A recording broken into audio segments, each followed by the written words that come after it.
ሰላም ጥዕና ሃበለይ ዝኸበርኩም ቤተሰብ ደኣማት ሚድያ እዚ ደኣማት ሚድያ እዩ ንመደብና ላይክ ሼር ናገበርኩም ክትከታተሉና ንዓድምና ነዚ ቻነል ሓድሽ ዝኾንኩም ድማ ሰብስክራይብ በመግባር ቤተሰብና ኹኑ ፈለማ ዋና አርእስቲ ናባኹም ከነብል ንተመዛበልቲ ወገናት ዝግበር ሓገዝ ተጠናኺሩ ይቕፅል ኣሎ ሕዚ ኣብ ጉዳይ ተመዛበልቲ ካብ ከተማ መቐለ ዝተሰምዐ ብስራት ኣሎ ናባኹም ክነብሎ ኢና ኣብ ኤርትራ ሓያል ተቃውሞ ተላዒሉ ዕድመ ስልጣን መንግስቲ ኤርትራ ፕሬዚደንት ኢሳያስ አፈወርቂ ኣብ ሓደጋ ዝወደቀሉ እዋን የቀርብ ከም ዘሎ ድማ ተሓቢሩሎም ተቃውሞ ዘስምዑ ልዕሊ 80 ነበርቲ ድማ ኣብ ቀይዲ ከም ዝኣተው ንምፍላጥ ተኻኢሉ ኣብ ልዕሊ ኤርትራ ንዝግበር ውግእ ኩሉ ሰብ ክዳሎ ሰራዊት ኢትዮጵያ ፀዊዕሎም ብመንግስቲ ኢትዮጵያ ኣብ ልዕሊ ኤርትራ ኩናት ምውልዑ ዘይተርፍን እዋኑ ይቀራረብ ከም ዘሎን ድማ ተገሊጹሎም ላዕለዋይ በዓል ስልጣን ብድሮን ተወቂዑ ላዕለዋይ ኣዛዚ ናይቲ ብሓምዳን ደጋሎ ዝምራሕ ጉጅለ ኣብ መጽ ሱዳን ዝኾነ አሕመድ አሊ አቡበከር ሎሚ ኣብ ዳርፉር ብዝተፈጸመ መጥቃዕቲ ሰብ አልቦ ነፋሪት ተቐቲሉሎም ዘብሉን ካልኦቱን ዝሓዘ ዕለታዊ መደብና ሕዚ ይጅምረሎም ክሳብ መወዳእታ ሓቢርኩም ንኽትጸንሑ ድማ ዕድመና እዩ ንመደብና ላይክ ሼር ምግባር ኣይትረስዑ ከምኡ ድማ ሰብስክራይብ እናገበርኩም ቤተሰብ ደኣማት ሚድያ ክትኾኑ ዕድመና እዩ ብጥሜትን አጸቦን ዝሳቀ ዘሎ ተመዛበላይ ማሕበረሰብ ንምድጋፍ ኩሉ ሓገዙ ከጠናኽር ጉባኤ ትካላት ሃይማኖት ከተማ መቐለ ፀዊዑ ጉባኤ ትካላት ሃይማኖት ከተማ መቐለ ኣብዚ እዋን ኣብ ልዕሊ ተመዛበልቲ ዝበፅሕ ዘሎ አጸቦን ዝካየዱ ዘለው መንቅስቃሳትን አመልኪቱ መብርሂ ሂብሎም አካቢ እቲ ጉባኤ ሚስጥር ወልደ ያሬድ መብራህቶም ካብ መረበቶም ዝተፈናቀሉ ተመዛበልቲ ኣብ ኩለን ካምፕታት ንጥሜትን አጸቦን ተሳጢሖም ከም ዘለውን ነዚኦም ንምድሓን ብቐጻልነት ኩሉ ሓገዙ ከጠናኽር ፀውዒት ኣቕሪቦም ኣለዉ ዘላቂ መፍትሒ ተመዛበልቲ ውዕሊ ፕሪቶሪያ ብምትግባር ናብ መረበቶም ክመለሱ ምግባር ብምዃኑ እቲ ውዕሊ ዝፈረሙ ኣካላት ንተግባርነት እቲ ውዕል ብምስራሕ ሞት ተመዛበልቲ ከትርፉ መጋቤ ምስጢር ወልደን ያሬድ መብራህቶም ፀውዒት ኣቕሪቦም ኩሉ ትግራዋይ ህይወት እዞም ወገናት ንምድሓን ሰብኣውን ሃይማኖታውን ግዴትኡ ክዋፃእ ዋና ጸሓፊ ጉባኤ ትካላት ሃይማኖት ከተማ መቐለ መጋቤ ኣድሓኖም ሓጎስ ገሊጾም ብተመሳሳሊ መምሕዳር ከተማ መቐለ ንተመዛበልቲ ሓገዝ ዝውዕል እቶት ዘተኣኻኽብ 11 ኣባላት ዘለዎም 5 ኮሚቴታት ኣጣይሹ ዝተፈላለዩ ስራሕቲ ከም ዝጀመረ ኣባል ኮሚቴ ሚድያን ምልዕዓልን ኣይተ ዘመንፈስ ቅዱስ ፍስሓ ንጋዜጠኛታት ኣብ ዝሃብዎ መብርሂ ገሊጾም ብሰንኪ ኩናት ካብ ዝተፈላለዩ ከባቢታት ትግራይ ዝተመዛበሉ ወገናት ንምሕጋዝ መምሕዳር ከተማ መቐለ ካብ ተጠባባቂ በጀትን ሰራሕተኛታት ልዕሊ 1.2 ሚልዮን ብር ኣዳልዩ ከም ዘሎም ገሊጾም ተወሳኺ ናይ ሓባር ሃፍቲ ንምትእኽኻብ ኣብ ዞባን ክፍላተ ከተማታትን ተመሳሳሊ ኮሚቴታት ይተጣይሹ ይስራሕ ከም ዘሎ ድማ ኣገንዚቦም ሰራሕተኛ መምሕዳር ከተማ መቐለ ነጋዶ ማሕበረሰብ መራሕቲ ሃይማኖትን ዝተረፈ ክፋል ሕብረተሰብን ኣብቲ ዝግበር ምትእኽኻብ እቶት ሓጋዛይ ክኾኑ ኣይተ ዝመንፈስ ፀዊዖም ኣለዉ ኣብ ኤርትራ ዞባ ጋሽ በርካ ኣብ ከባቢ ሎጎ አንሰባ ልዕሊ 80 ነበርቲ ቁሸት ቃራን ኩዶን አንጻር ቅትለት ወዲ 16 ዓመት ያፌት የማነ ኣብ ልዕሊ ወተሃደራት ድምፆም ብምስማዕ ኣብ ቀይዲ ከም ዝኣተው ተፈሪጡሎም እቲ ፍጻሜ ብ15 ሕዳር ዘጋጠመ ኮይኑ ወዲ 16 ዓመት መንእሰይ ያፌት ብወተሃደራት ብጥይት ድሕሪ ምቕታሉ በቲ ፍጻሜ ቁጥዖኦምን ተቃውሞኦምን ዘስምዑ ሓውን ቀረባ ስድራ ቤትን መዋት ዝርከብዎም ልዕሊ 80 ዝኾኑ ደቂ ዓዲ ብኣልማማ ተወሲዶም ሓሽፈራይ ኣብ ዝተባሃለ ወተሃደራዊ ማዕስከር ተዳጉኖም ከም ዘለው ኣብ ደገ ዝቕመጡ ቤተሰብን ደቂ ዓድን ኣረጋጊጾም እቲ ምኽንያት مسمقراص غربن فحامن زتأساسر كم زخونه كغلصن كلهم يافيت فحام افحمم ناب حنبرتي استبهرت عديك شيت مس بصوتم ابز خدلو زنبر وان تتحيزوم دحريو ناب عدي مساتو يوم اتم وتهادرات اب ماخل عدي قتلموم يبل اب فرنسا زقمت ازاريام زتبهله ود تعدي بمسرت اتسترخب حبريتام يافيت ابو اتو يمان قبر مريم اسر كوينوم صدرؤو نمحقاز تمرتو اقواريزوم اب كم زباله فحم افهم كام مشات سراح زتوافر يوم صدرؤون نفسو نمحقاز لعلن تحتن النابلكنا برصنحه هركوت منئسين بأسرت حمش تحدر برخطات نايتي عدي فحم افهموم زبزح قزيم اتي سراح ليتي يوم زسرحوم ليتي زمچوم فحم اب ادغ صعينم ناب حنبرت استبهالن نيشتو كتمام مس بصوتو اب زغوا زلو زنبرم اغاطامي اب منغدي زعطق وتهادرات حزمم يبل ازارم كاب عدي نزاكو حابريتم ان توكسم جري اتوم زحازوم عطقات وتهادرات نتوم ادغ احديغوم كوبكبوم ناب عدي قرنا خدو كملسوم مسفتنم اتوم سيات هاديمم كابو ابطقاء عدي تحابيهم صنيهم كابتم وتهادرات نتوم ادغوم كوسلو فتينم زبزحو تعاويتم مواتي يافيت سالساي رؤسجن كم زي تعوتم اتي وهاب حبريتم يزنتم بدحرزي اتوم كلتا ناب غزኦም كخدون كلوم يافيت جن ادغو كوسد نابتي مزرع ادغ ጥቃ ቤተ ክርስቲያን እንዳ ማርያም እዮም ፈቲኑም ክብል ቀድሚ እታ ፍጻመም ዝነበረ ኩነታት የረድ አዛርያም ኣብ ከምዚ ኩነታት ድማ በመን ገበሮ ዘይፍለጥ ተኩይሶም ኣብ ማእኸል ዓዲ ከም ዝቀተልዎም ካብ ዓዲ ሓበሬታ ከም ዝረኸቡ ወሲኹ ድማ የዘንቱም አዛርያ ከም ዝገለጾም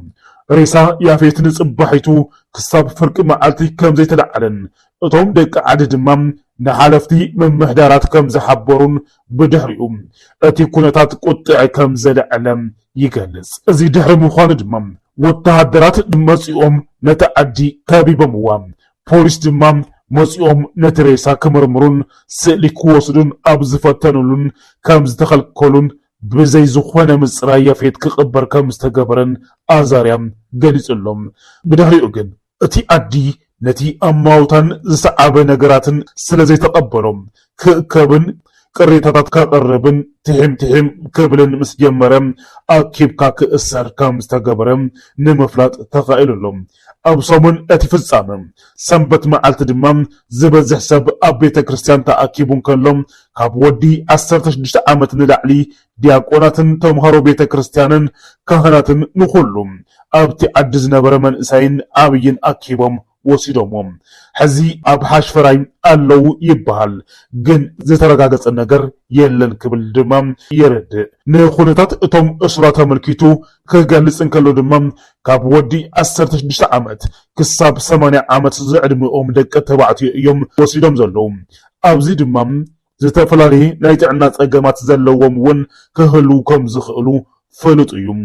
ቀሺ ይኹን ሸኽ ኣብ ተዓዲ ኣየሓድጉን حكيم يخون أما حداري نايتا عدوون كي ترفم أكيبهم كم زوصدوهم كغلص انكالهم معباي حاول نموات زخونم هنو كيمانوون نايك دستماريام ناي أمروز أقام زلوهم كي ترفم وصدوهم ولوهم بمبال اتي أبتا عدي زتفز أمام أسرتي الماما منبارو يرد